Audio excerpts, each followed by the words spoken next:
Globalization connects us like never before through travel, trade, and technology. But it also means diseases and digital threats cross borders fast. A connected world brings opportunities and risks. I'm Ella. I work in Russia at JoJo's Global. One night on a train home, the lights start flashing, and suddenly I see Putin. The train systems are being hacked by Ukraine, and oh no, they have spread COVID to me. The next day, I learned the train system was part of a mass cyber attack. Russia's railways shut down. I was fired from my job at AI, and no global organization was willing to help me. Now, I must find a new way to travel. Globalization lets us travel anywhere in 24 hours and under. But in 2020, WHO reported COVID-19 hit 100 plus countries in weeks. And with railways, airlines, and borders connected, viruses don't need a passport, just a crowd. COVID-19 spread because we're connected, but we also fought it together. According to the National Library of Medicine, the virus grew exponentially up to 0.29 per day.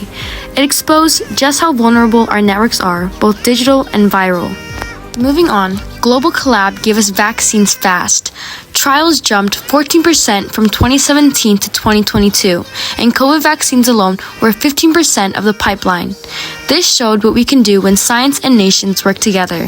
While rich countries fought over booster shots, less than 2% of people in low-income countries had even one dose in 2021, according to UNICEF.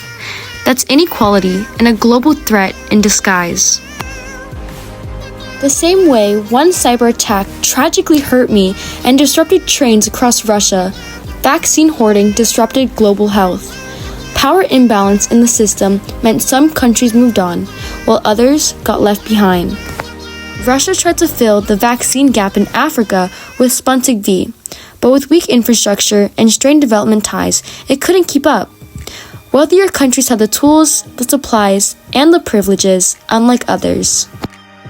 Some low-income nations didn't start vaccinating until 100 days after wealthier ones. Each delay, you might ask? A 1.92% rise in COVID cases, making a tough situation worse. Global systems failed the most vulnerable. COVAX was hyped as the equalizer, but it fell 600 million doses short by the end of 2021. Rich countries snatched up supply, and turns out vaccine nationalism spreads faster than a virus, and it stings just as hard. Some countries had the luxury of health systems that could handle it, but others, they struggled with cold storage, delivery, and logistics. And when global systems crash, whether it's vaccines or train networks, people suffer. A study by Capgemini found that 70% of 1,000 companies surveyed took 3+ months to restore supply chains. 40% of healthcare providers took even longer, which in return took a bigger toll on the death rate from COVID-19. Patent laws blocked developing countries from making their own vaccines. According to the National Library of Medicine, many persons are at risk of contracting the disease in settings with low immunization coverage.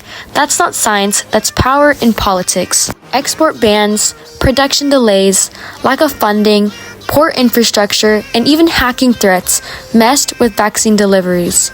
The global supply chain isn't just fragile, it's exposed. One disruption can affect millions. And delayed vaccine access? It didn't just hit the poor, it hit everyone.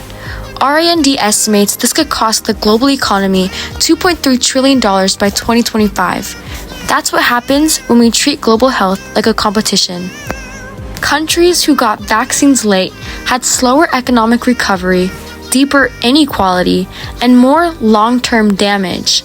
The longer we delay justice, the longer everyone has to suffer. In 2023, WHO members drafted a pandemic treaty to fix this. They want to boost preparedness, share data faster, and ensure every country has fair access in future crises, and also to prevent this from happening again. We can't afford to wait. $50 billion in vaccine efforts could return $9 trillion in benefits.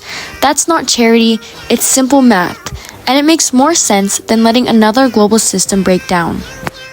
Globalization spreads disease, but it can also spread solutions.